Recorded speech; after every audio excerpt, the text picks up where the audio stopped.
नमस्कार, news state देख रहे हैं आप। मैं हूं आपके साथ पहाड़ समाचार में पूजा खंडूरी। खबरों की शुरुआत बड़ी खबर के साथ। विधानसभा में हंगामे के बीच अनुपूरक बजट पास कराया गया है। भर्ती घोटाले पर सरकार के जवाब से असंतुष्ट दिखा है विपक्ष। विपक्ष ने विधानसभा से वॉकआउट किया। इस वक्त ये बड़ी खबर हम आपको बता रहे हैं। विधानसभा में आज हंगामे के बीच अनुपूरक बजट को पास अब करवा दिया गया है। जो शीतकालीन सत्र है उसका आज दूसरा दिन था सदन में और सरकार पर तमाम तरीके के सवाल खड़े किए आज विपक्ष ने। विधानसभा में आज अनुपूरक बजट को हंगामे के बीच सरकार ने पास करवा लिया है। भर्ती घोटाले पर सरकार के जवाब से असंतुष्ट दिखा है विपक्ष। भर्ती घोटाले पर भी सरकार पर तमाम तरह के सवाल विपक्ष ने खड़े किए थे। जो तमाम लोग जिनकी रिहाई अब हो रही है, भर्ती घोटाले में उनका नाम आया, कैसे उनकी रिहाई हो रही है, वकीलों की कितनी लंबी फौज खड़ी हो रखी है, उसको लेकर विपक्ष ने सरकार पर निशाना साधा।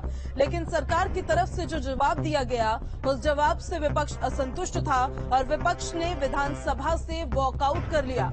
लेकिन इस वक्त की सबसे बड़ी खबर हम आपको ये बता रहे हैं कि विधानसभा में हंगामे के बीच अनुपूरक बजट पास सरकार ने करवा लिया है। बड़ी खबर है, इस वक्त की बड़ी जानकारी आपको बता दें। बजट को पास करवाया गया है।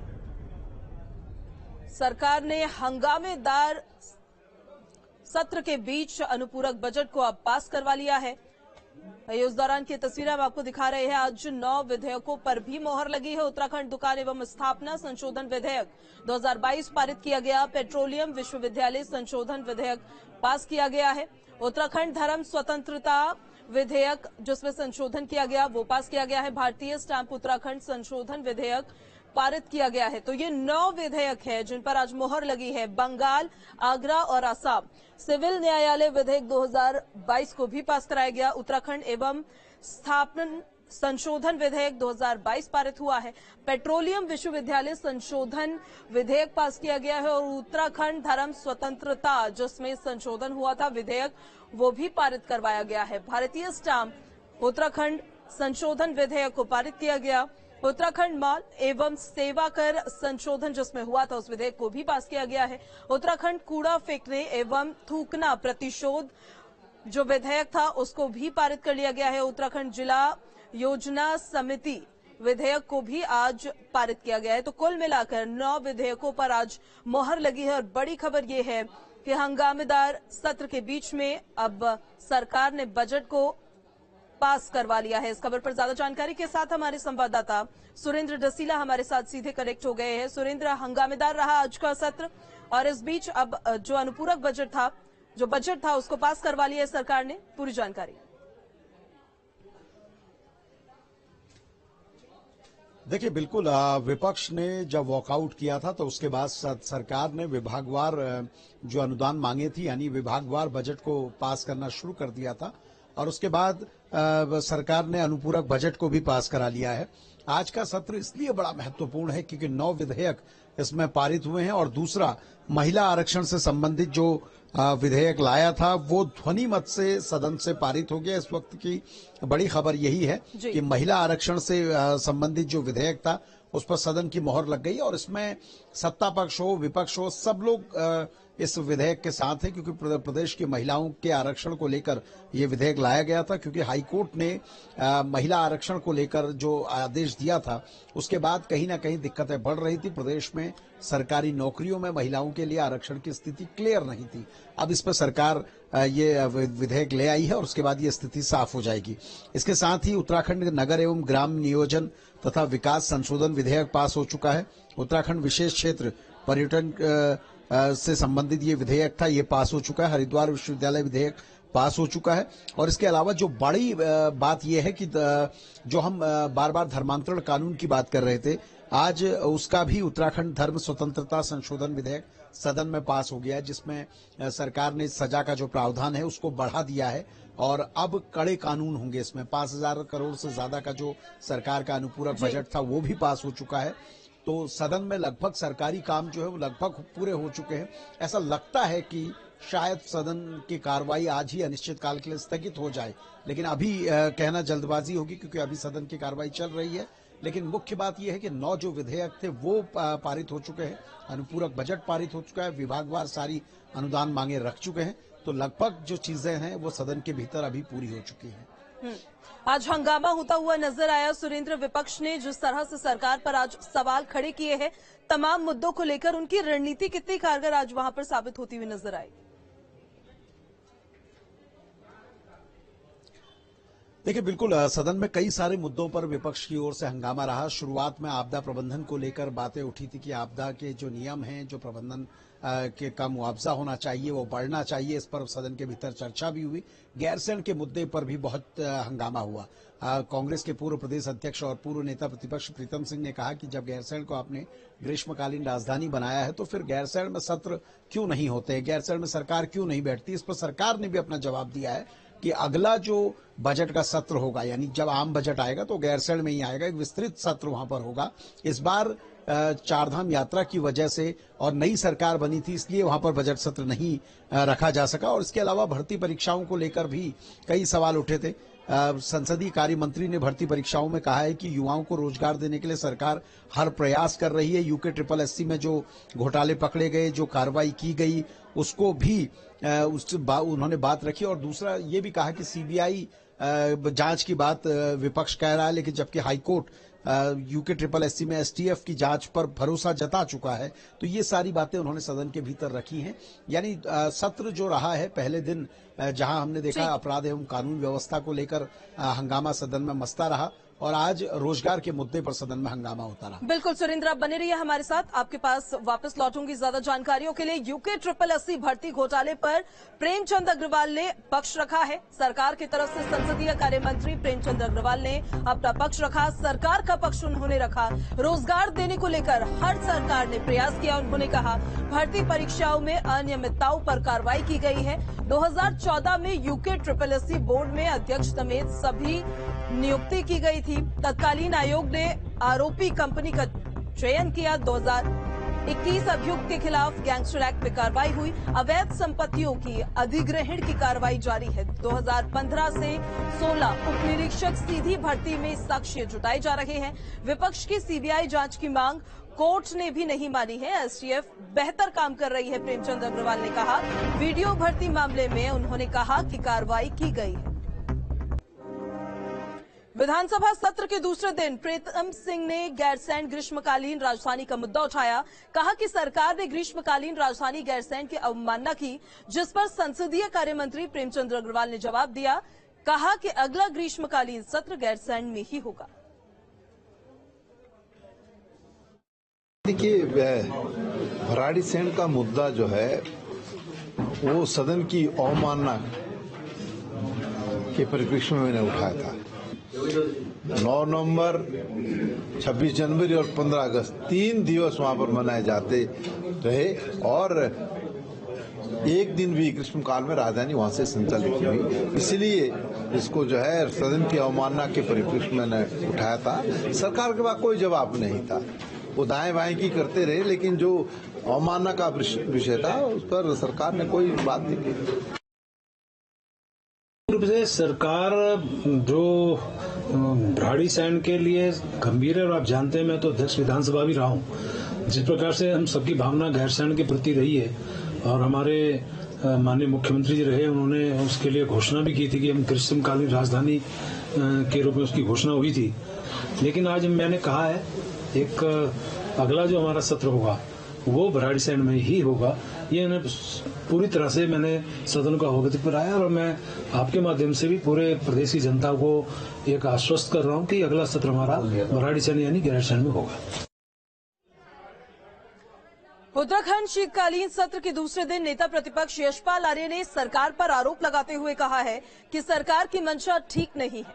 पिछले दिनों हमारे पूर्व विधायक तिलकराज बेहड़ अपनी बातों को विधानसभा में रखने की बात उन्होंने कही थी। वहीं जिस प्रकार आदेश चौहान जो विधायक है, उनकी भी यहां पर कोई बात पटल पर रखने को तैयार नहीं है। आदेश चौहान जी के साथ बड़ा कितना जुल्म हो रहा है, कितना दुस्साहस है कि अपराधी सूद को घर में आके धमकाते हैं, मारने की धमकी देते, जान से मारने की धमकी देते हैं। एफआईआर दर्ज होती है आज 3 महीने हो गए एफआईआर की प्राथमिकी दर्ज की हुई, आज तक उसकी गिरफ्तारी नहीं हुई है, न उस पर कोई जांच हुई है। तो सरकार की विपक्ष की आवाज को दबाना चाहती है। हमारे माननीय विधायकों के आवाज को कमजोर करना चाहती है, लेकिन हम कमजोर नहीं होंगे और पूरी ताकत के साथ इस लड़ाई को लड़ेंगे। कांग्रेस विधायक आदेश चौहान ने सदन में पुलिस पर पक्षपातपूर्ण कार्रवाई करने का आरोप लगाते हुए सदन में इस मुद्दे को उठाया है। आदेश चौहान ने कहा है कि पुलिस विपक्ष में बैठे विधायकों को कोई सहायता नहीं दे रही, जबकि सत्ता पक्ष के विधायकों की बात पूरी तरह से सुनी जाती है।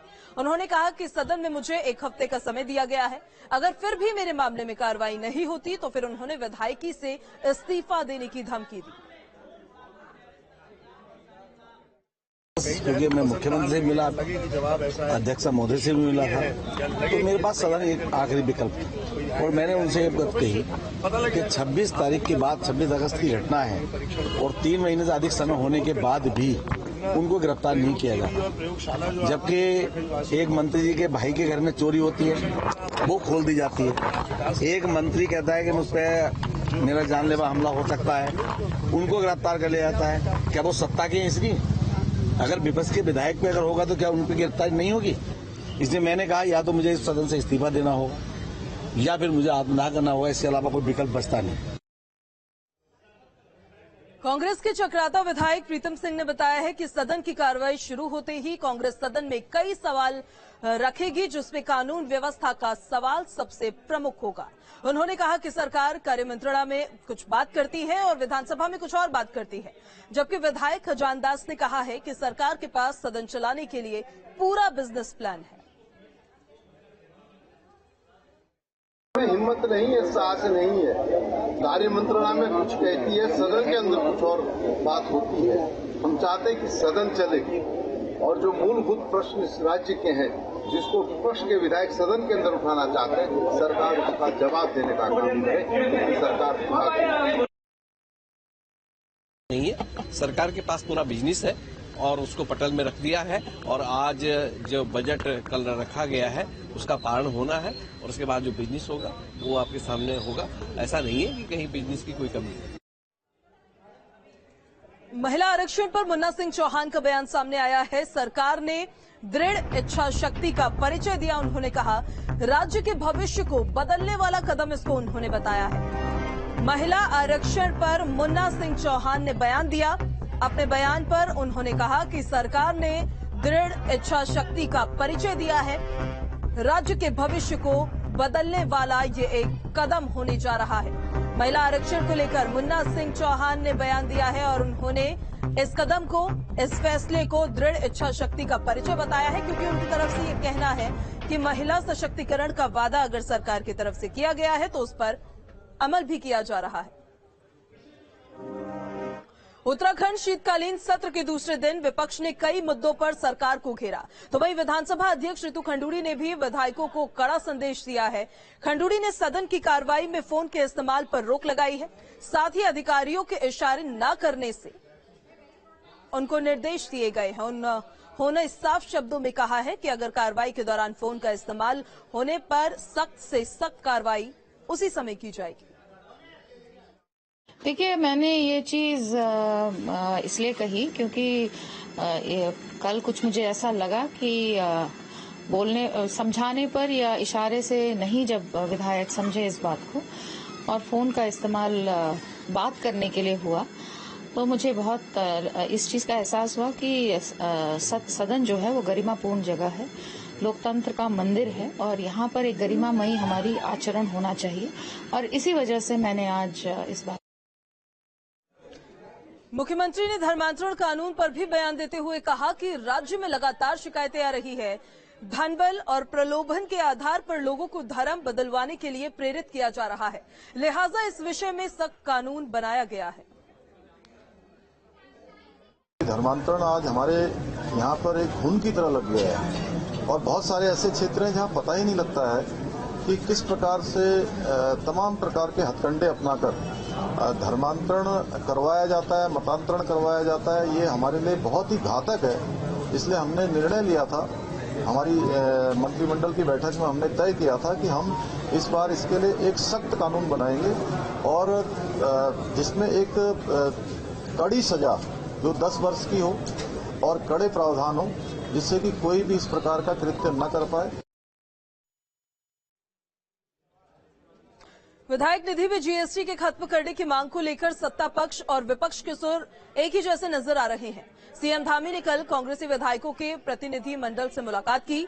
सीएम धामी से मुलाकात के दौरान कांग्रेसी विधायकों ने विधायक निधि में जीएसटी कटने के बाद जो पड़ रहे हैं दुष्प्रभाव, उनके बारे में चर्चा की है। तो वहीं बीजेपी के विधायक भी विधायक निधि पर लगने वाली 18% जीएसटी को खत्म करने या फिर विधायक निधि बढ़ाने की मांग कर रहे हैं। वो बता दें कि प्रदेश में विधायकों को मिलने वाली विधायक निधि की राशि 3 करोड़ 75 लाख रुपए है, जिस पर 18% जीएसटी लगने के बाद वो 65 लाख रुपए हो जाती है।